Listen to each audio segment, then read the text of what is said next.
Good day po muli mga ka-woods. Welcome ulit dito kay TRM. Mga gawain, mawalang magawa. Ito po mga ka-woods, nandito tayo ngayon sa tabing dagat. Ine-enjoy lang natin. Layo tayo sa mga stress muna. Baguhin lang natin ng konti yung ating environment. So dito okay naman. Malalangkap mo rito yung negative ions mula sa dito sa karagatan. Salubungin natin yung sikat ng araw, so maliwalas sa mga negative sa buhay.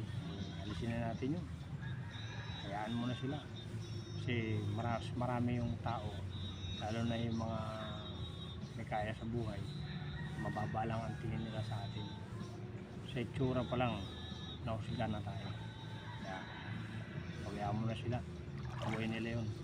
Pero tatandaan natin, mataas ka man o mababa, sa baba pa rin tayo pupunta, sa ilalim ng lupa.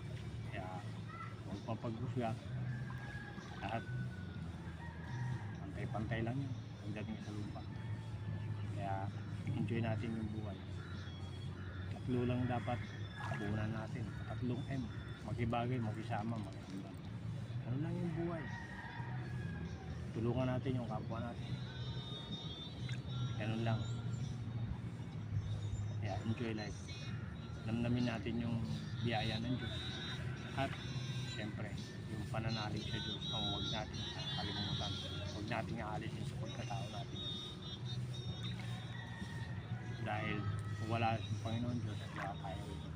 Hindi natin napipilit yung mga ini-enjoy nating mga kalikasan. Kaya malay natin yung Panginoon. Ng araw sa inyo lahat.